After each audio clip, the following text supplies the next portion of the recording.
Hello everyone, I am back with another video. मैं आपके साथ नई वीडियो में लेकर आई हूँ, जिस वीडियो में मैं आपको आज बताने वाली हूँ कि किस तरीके से जब भी हम इशू करते हैं शेयर्स को तो हम इंस्टॉलमेंट में पेमेंट कैसे करते हैं। मैं आपके साथ इशू ऑफ शेयर का एक सेकंड केस लेकर आई हूँ, जिसमें issue of share which is payable in instalment, जिसको हम इंस्टॉलमेंट में पे करते हैं, जो इंस्टॉलमेंट में पेएबल है। तो आइए इसको समझते हैं कि इंस्टॉलमेंट में जब भी हम पे करते हैं तो क्या इंस्टॉलमेंट्स रहती है। देखिए, जनरली हमारी फर्स्ट इंस्टॉलमेंट जो है वो क्या रहती है कि कंपनी, देखो जब भी आप किसी कंपनी के शेयर्स को लिए अप्लाई करोगे तो सबसे पहले आपको एप्लीकेशन फॉर्म तो भरना पड़ेगा। तो सबसे पहली हमारी जो रहती है वो होता है एप्लीकेशन मनी। जो भी मेरी कंपनी के शेयर के लिए अप्लाई करेगा, फॉर्म भरेगा, नंबर ऑफ शेयर्स को अप्लाई करेगा, उसे सबसे पहले एप्लीकेशन का पैसा देना पड़ेगा। सेकेंड इंस्टॉलमेंट हमारी रहती है कि जब हमने एप्लीकेशंस रिसीव कर ली, कंपनी अब शेयर्स को अलॉट करेगी, तो सेकेंड टाइप ऑफ जो हमारा मनी रहता है वो रहता है अलॉटमेंट मनी। कि जी अब आपने अप्लाई किया था शेयर्स के लिए, हमने आपको शेयर्स अलॉट कर दिए हैं, एप्लीकेशन पे हमने आपसे थोड़ा सा पैसा मांगा था, अलॉटमेंट पे अब हमने आपसे थोड़ा सा पैसा मांगा है, और अब बचा हुआ पैसा हम आपसे कॉल पे मंगवाएंगे। कॉल का मतलब है जब हम आपको कॉल करेंगे तब आप हमें पैसा देंगे। जी हाँ, यहाँ कॉल का मतलब कॉल ही है कि अगर एप्लीकेशन और अलॉटमेंट के बाद कोई सा भी पैसा रह जाता है तो हम कॉल करके उस पैसे को मंगवाते हैं। और ये कॉल हमारी फर्स्ट कॉल हो सकती है कि हमने फर्स्ट कॉल में कुछ पैसा मंगवाया, सेकंड कॉल हो सकती है जिसमें हमने बचा हुआ पैसा मंगवाया, और थर्ड कॉल हो सकती है जिसमें हमने बाकी का बचा हुआ पूरा पैसा मंगवा लिया। मान लीजिए कंपनी ने एप्लीकेशन और अलॉटमेंट के बाद सिर्फ फर्स्ट कॉल पे पैसा मंगवाया, तो ये फर्स्ट एंड फाइनल कॉल बन जाती है।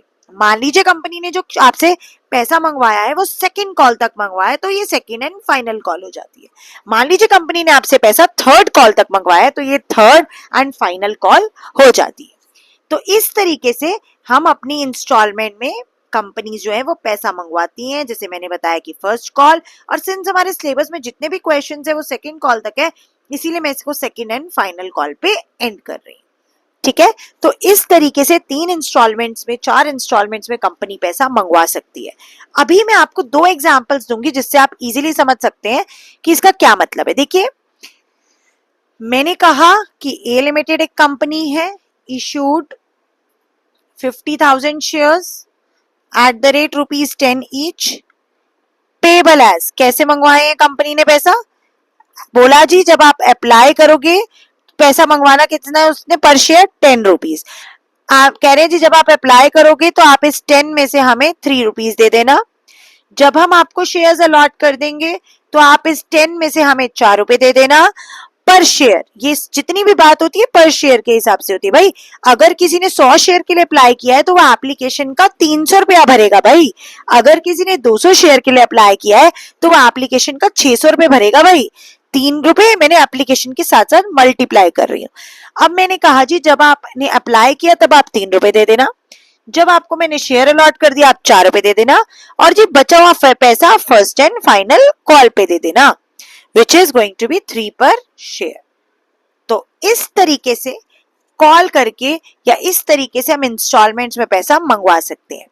आइए इसी क्वेश्चन को मॉडिफाई कर लेते हैं। मैंने कहा जी एप्लीकेशन पे ₹2 दे दीजिएगा, अलॉटमेंट के टाइम पे जी ₹3 दे दीजिएगा, फर्स्ट कॉल पे सर आप फिर से ₹3 दे दीजिएगा, और बचा हुआ पैसा आप हमें second call and final call पे दे दीजिएगा जो कि है ₹2। तो इस तरीके से कंपनी जो है इंस्टॉलमेंट में ₹10 को मंगवा सकती है। और जरूरी नहीं है कि शेयर की फेस वैल्यू हमेशा 10 हो, it could be 100, it could be 50, it could be 60, it could be 80, it could be whatever being decided by the firm. तो यहां तक आई होप आपको समझ आ गया है। अब इसके बाद जो मैं आपके साथ शेयर करने वाली हूँ, मैं इसी इंस्टॉलमेंट वाले मेथड की आपसे जर्नल एंट्रीज शेयर करने वाली हूँ। आप इस इंस्टॉलमेंट की एंट्रीज को जरा साथ में रखिए और जो मैं आपको लिखवा रही हूँ उसे ध्यान से सुनिए। मैंने आपसे कहा कि कंपनी जो है इंस्टॉलमेंट में पैसा मंगवाती है तो वो अकाउंटिंग एंट्रीज क्या करती होगी या अकाउंटिंग ट्रीटमेंट क्या करती होगी। तो आइए जरा अकाउंटिंग एंट्रीज को समझ लेते हैं फटाफट साथ के साथ। सबसे पहले देखो, जब भी कोई शेयर के लिए अप्लाई करेगा तो पैसा भरेगा, कंपनी के पास पैसा आएगा तो पैसा डेबिट होगा, तो cash account debit to share application. Application account.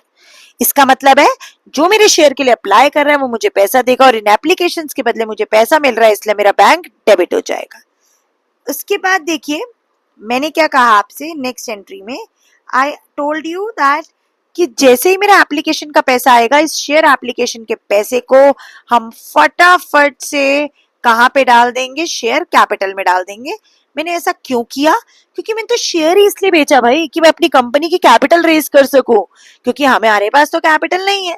तो मैंने सबसे पहले तो एप्लीकेशन का पैसा रिसीव किया, सेकेंड एंट्री में मैंने वो पैसा शेयर कैपिटल में ट्रांसफर किया, थर्ड एंट्री में मैंने उनसे शेयर अलॉटमेंट ड्यू करी। शेयर अलॉटमेंट ड्यू का क्या मतलब होता है? शेयर अलॉटमेंट ड्यू का मतलब होता है कि अभी इस शेयर अलॉटमेंट के अगेंस्ट जो पैसा आएगा वो भी कहाँ जाएगा? शेयर कैपिटल में जाएगा। वो भी मेरे लिए एक लायबिलिटी बन जाएगी एज अ कंपनी। अब जितना पैसा मैंने शेयर अलॉटमेंट पे ड्यू किया, नेक्स्ट एंट्री में लो जी मैंने उसको रिसीव कर लिया, bank account debit to share allotment account. और जितना भी पैसा मैंने शेयर अलॉटमेंट का टाइम पे रिसीव करना था वो मैंने सारा बैंक के थ्रू रिसीव किया, मेरे बैंक अकाउंट में आया, इसलिए मैंने बैंक को डेबिट किया। फिफ्थ एंट्री, मान लीजिए कि हमारा क्वेश्चन सिर्फ फर्स्ट कॉल पे ही एंड हो जाता है जी, हमारी फर्स्ट कॉल ही लास्ट कॉल है, तो आप क्या लिखेंगे? Share first and final call debit, क्योंकि आप सबसे पहले करके दिखाएंगे यहाँ पे कि आपका कितना पैसा ड्यू है। पहली एंट्री ड्यू की एंट्री, जिस फर्स्ट कॉल पे आप यहाँ पे लिखेंगे जी कितना पैसा ड्यू है, जो कैपिटल का पार्ट बनेगा, और जैसे ही आपको ये पैसा कॉल का मिल जाएगा आपका बैंक डेबिट, और शेयर फर्स्ट कॉल जिसके अगेंस्ट आपको पैसा मिला है वो क्रेडिट हो जाएगा। नहीं समझ आया? एक बार आपके साथ फिर से रिकॉल करते हैं। सबसे पहली इंस्टॉलमेंट हमारी एप्लीकेशन होती है तो एप्लीकेशन की 2 एंट्रीज, सेकेंड इंस्टॉलमेंट अलॉटमेंट होती है उसकी 2 एंट्रीज, थर्ड इंस्टॉलमेंट हमारी होती है फर्स्ट कॉल, या अगर क्वेश्चन फर्स्ट कॉल तक ही पैसा मंगवाया जा रहा है तो फर्स्ट कॉल पे एंड हो जाता है, तो ये होती है हमारी फर्स्ट कॉल की एंट्री। और मान लीजिए और अगर मुझे सेकेंड कॉल भी दे रखी है तो यहाँ पे share second and final call करके एंट्री कर लेंगे, डेबिट टू शेयर कैपिटल, और यहाँ पे जितना भी पैसा मेरा फाइनल कॉल पे आएगा बैंक डेबिट में आ जाएगा to share second and final call में वो पैसा मेरा जुड़ जाएगा। आई होप आपको ये समझ आया। नहीं समझ आया मैं आपके लिए दोबारा रिकॉल कर रही हूँ, कोई घबराने वाली बात नहीं है, हम बैठे ही आपके डाउट क्लियर करने के लिए यहाँ पे। ध्यान से सुनिए, मैंने आपसे कहा कि हमारा जो फर्स्ट एप्लीकेशन, देखो मैंने ये भी नहीं हटाया साइड का ताकि आप इस पे भी कंसंट्रेट कर सकें और अपने डाउट को यहाँ से भी देख के क्लियर कर सकें अगर आपको डाउट आ रहा है तो। ठीक है, साथ साथ ध्यान से देखेंगे। सबसे पहले जो अप्लाई करेगा तो ये एप्लीकेशन मनी रिसीव्ड, कि मेरे शेयर्स के लिए जिसने भी अप्लाई किया उसने एप्लीकेशन का पैसा दिया, इसीलिए मेरा एप्लीकेशन मनी आ गया और बैंक डेबिट हो गया।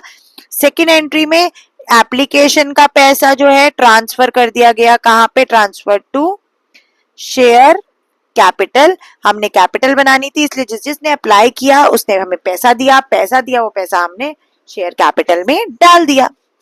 अब जी सेकेंड एंट्री, थर्ड एंट्री जो होती है ना पहले वो ये हो जाती है allotment to share capital, because this entry represents कि मेरी अलॉटमेंट जो है इट इज ड्यू, कि मेरी शेयर अलॉटमेंट जो है वो ड्यू है। और नेक्स्ट एंट्री जो है बैंक टू अलॉटमेंट, इसका मतलब है कि मेरा अलॉटमेंट मनी जो है वो रिसीव है, पहले ड्यू हुआ फिर रिसीव हो गया। अब आप कहेंगे मैम एप्लीकेशन के टाइम पे पहले बैंक की एंट्री क्यों आ रही है, बाकी सब में तो बैंक की एंट्री बाद में आ रही है? क्योंकि बेटा कॉमन सेंस है, अगर मेरे शेयर्स के लिए कोई अप्लाई कर रहा है तो सबसे पहले एप्लीकेशन मनी ड्यू नहीं हो सकता ना बेटा, सबसे पहले तो जो अप्लाई कर रहा है उसका पैसा आ रहा है, इसीलिए बैंक डेबिट हो रहा है। उसका पैसा आने के बाद वो पैसा मैं कैपिटल में डाल रही हूँ और उसके बाद मैं रिप्रेजेंट कर रही हूँ कि हर कॉल मेरी कितनी ड्यू है और कितनी रिसीव्ड है। यहाँ पे अलॉटमेंट मनी रिसीव्ड, अब देखिए यहाँ पे फर्स्ट कॉल ड्यू है और यहाँ पे bank to first call represent कर रहा है कि फर्स्ट कॉल मनी जो है वो मेरा रिसीव्ड है। तो आई होप सिमिलर तरीके से आप सेकंड एंड फाइनल कॉल अगर क्वेश्चन में दिया है तो उसके लिए भी नरेशन लिख सकते हैं। आई होप आपको ये बिल्कुल क्लियर है, क्योंकि इंस्टॉलमेंट मेथड ही सबसे इंपॉर्टेंट है और इसी के ऊपर बेस्ड क्वेश्चन जो है वो हमें आगे करने और सीखने हैं। तो आई होप आपको यहाँ तक समझ आया तो चैनल को सब्सक्राइब, लाइक, शेयर करना बिल्कुल भी मत भूलना। मिलते हैं आपसे नेक्स्ट वीडियो के साथ नेक्स्ट क्लास में। Thank you.